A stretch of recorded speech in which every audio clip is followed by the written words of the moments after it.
Welcome to Reddit Aliens. What are some awful things that celebrities have done that no one seems to talk about or remember? Please remember to like, share, and subscribe.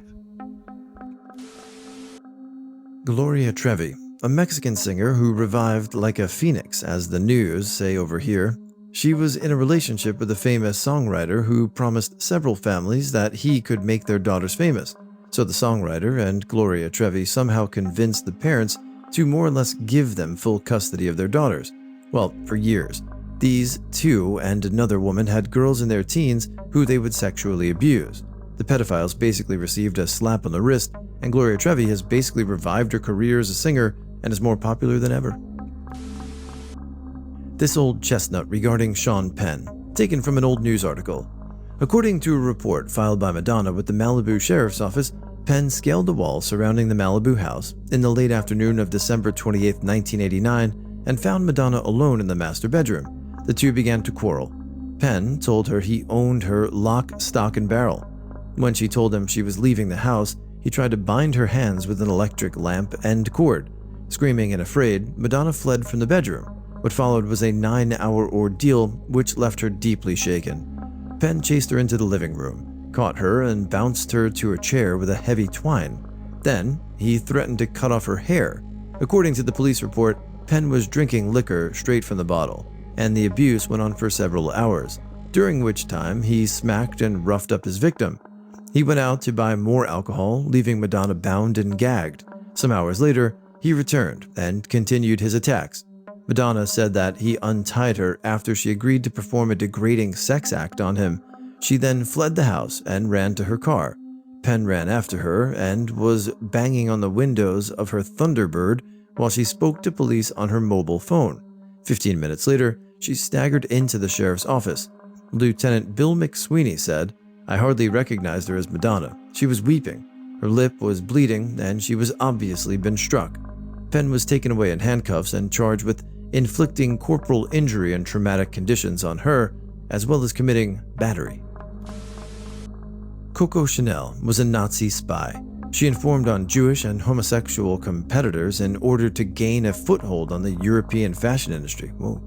She then used her connection within fashion industry to pass information through a network of spies for the SS. Coco Chanel was a disgusting and vile Nazi who built her company off of blood and bones of 11 million people. Also, Hugo Boss designed their uniforms and only apologized because a book revealing this fact was being released. Is that true? I wasn't aware of Coco Chanel's story, so I'm going to look that one up. I did know about Hugo Boss. I also know that IBM made computers and data punch cards for the Nazis as well, so there's that. There are literally hundreds of celebrities that signed a petition in support of Roman Polanski. A little background. On March 10, 1977, Polanski, then aged 43, faced 6 charges involving drugging and raping 13-year-old Samantha Jane Gailey. Under the guise of protecting Gailey, her lawyer arranged for a plea bargain, which Polanski accepted. Then, fearing the judge would reject the plea, Polanski fled the country and took up residence in France, from where he continued working as a director for many years. Years later, in 2009, he traveled to Switzerland in order to receive an honorary award, and upon landing in Zurich, he was arrested and now faced extradition to the US. In response, hundreds of celebrities signed a petition demanding the immediate release of Polanski, since it would be wrong to take away his freedom. What? Essentially, they argued that celebrities don't have to face consequences for their crimes, solely because of their contributions to our shared cultural heritage. Literally hundreds of celebrities signed this petition, many of which are huge names in the industry. Woody Allen, Guillermo del Toro, Penelope Cruz, Harrison Ford, and many, many more. Only very few of the celebrities have retracted their signature and apologized, and it seems to me that for the most part, they all got away without any lasting backlash. This isn't the most awful thing by any means, but do you all remember that Imagine rendition by a bunch of celebrities did at the beginning of the pandemic? Ugh. It was honestly one of the most insensitive and condescending videos I've seen at the time, but I'm not sure if anyone involved actually apologized for how it was received.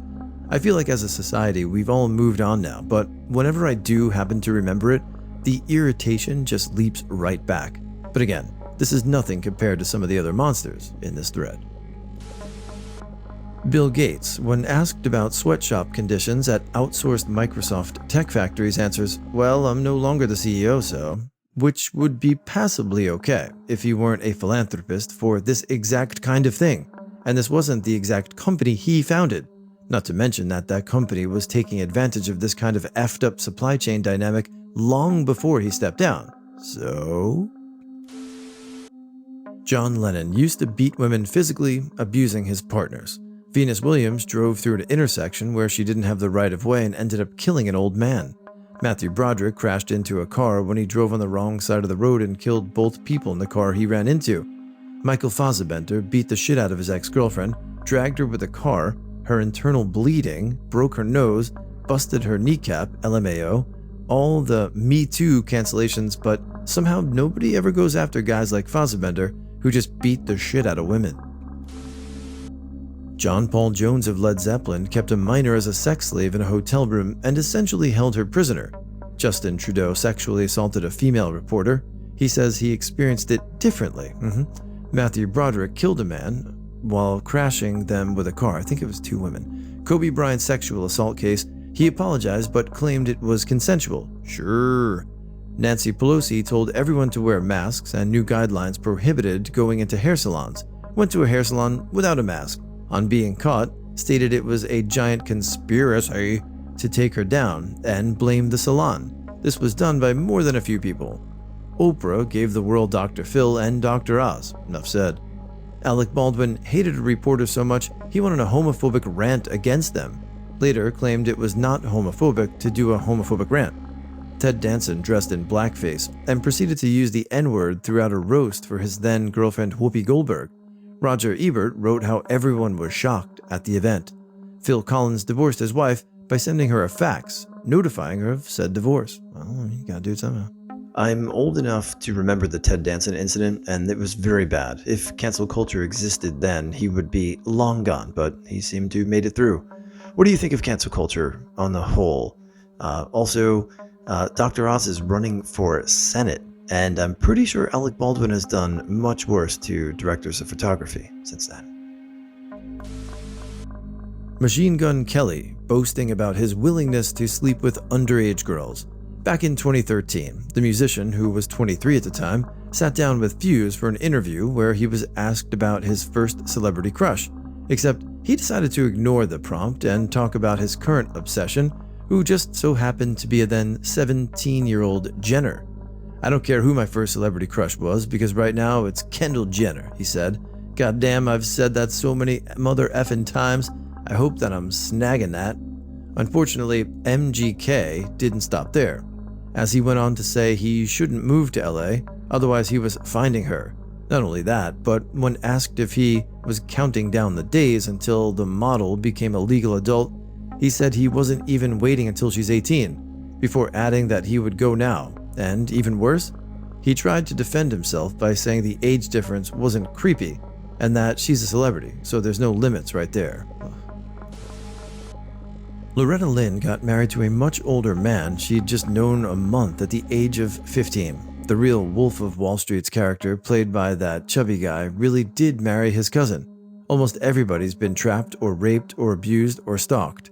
Macaulay Culkin, Lindsay Lohan, and Britney Spears' parents all use the total shit out of them and don't even start with the legends.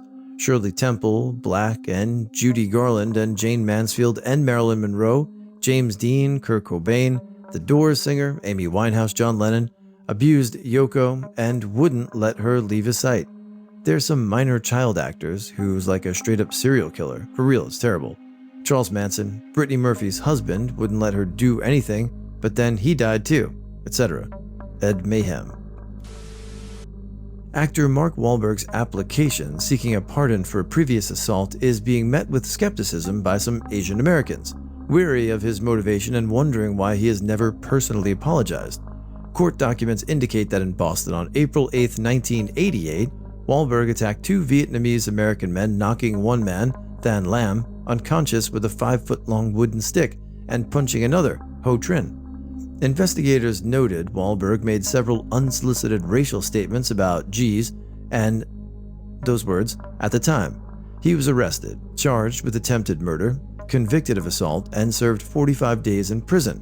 Wahlberg was 16 years old, admitted to being intoxicated, and insisted race had nothing to do with this crime. I never feel like this gets enough ire, and he seems to make light of it now, doing things like TikTok telling folks to gripe or yell at him, but John Mayer's 2010 Playboy interview featuring these gems. Because you're very... Someone asked me the other day, what does it feel like now to have a hood pass? And by the way, it's sort of a contradiction in terms, because if you really had a hood pass, you could call it an N pass. Why are you pulling a punch and calling it a hood pass if you really have a hood pass? But I said, I can't really have a hood pass. I've never walked into a restaurant, asked for a table, and been told we're full. It is true, a lot of rappers love you. You recorded with Common and Kanye West, played live with Jay-Z. What is being black? It's making the most of your life, not taking a single moment for granted, taking something that's seen as a struggle and making it work for you, or you'll die inside. Not to say that my struggle is like the collective struggles of Black America, but maybe my struggle is similar to one black dude's. Do black women throw themselves at you? I don't think I open myself to it. My dick is sort of like a white supremacist. I've got a Benetton heart and an effing David Duke cock. Wow. I'm going to start dating separately from my dick. Later, he said stuff like, it was arrogant of me to say that, or I was young. Nicki Minaj being married to a rapist and allegedly reaching out to the victim who spoke out about it just to try to bribe her to shut her up about it. When the victim refused, Nicki said that she should have taken the money because she was now going to use that money to kill her. I've always loved her music, but the way she always seemed to have surrounded herself with or protected the careers of abusive men, Chris Brown, her pedophile brother 6ix9ine, is just so disappointing. She's Nicki Minaj. She can choose to be with, collab with basically anyone she wants, but she chooses these people. But people seem to have completely forgotten. Mick Jagger cheating Jerry Hall out of a good divorce settlement. Despite being together for 12 years, having 4 kids together, and having a marriage ceremony in Bali, Mick and his lawyers argued that it was not a valid marriage ceremony as it occurred in Bali and was Hindu.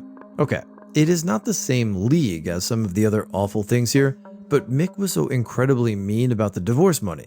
He could have afforded to just about any amount. Jerry has since hooked up with Rupert Murdoch, so she will no doubt be looked after, but it's not just the money. Mick is basically saying to his kids from Jerry that she was worth less because the ceremony didn't occur in England. Matthew Broderick killing a man, Marilyn Manson abusing the shit out of Evan Rachel Wood, James Franco being James Franco, Chris D'Elia, comedian, being a sexual predator and somehow is having a career revival right now, Chris Pratt essentially marrying into the Kennedy family via Katherine Schwarzenegger, who is one of Maria Shriver's kids, became a subtle, intolerant Christian jackass that's now universally disliked for many of his recent career decisions and from his divorce from Anna Faris opinion. What I'm insinuating is that by marrying a cross-Kennedy Shriver, all the good karma he built up for himself is done away by the way of curse that follows that family and its offshoots. Okay.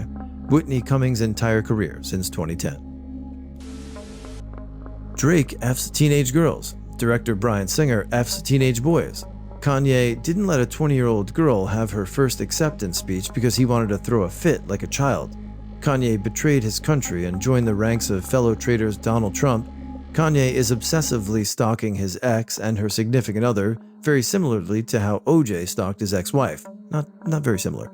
Brad Pitt cheated on his first wife with Angelina Jolie, and instead of being admonished for it, they were deemed Hollywood's hottest couple. Ryan Reynolds cheated on his first wife with Blake Lively, and instead of being admonished for it, they were deemed Hollywood's hottest couple. The whole Epstein story arc that literally proved pedo rings in the government, Hollywood and in general pedo islands, celebs like Bill Gates and our effing presidents being very close with, money laundering and extortion in the highest degree, etc. It's absolutely effing insane that Epstein died underneath incredibly shady circumstances that sound straight out of a movie, and the entire thing just basically ends, LMAO. I genuinely feel like if he had started naming people and showing what was going on with who, it would have uprooted the American life as we know it. Yeah. So the Epstein case is near and dear to my heart, and I want to ask you guys, do you personally think, or do you know anyone that thinks that Epstein actually killed himself? And if you don't, then this is our media around the world reporting that as fact, and that's a problem.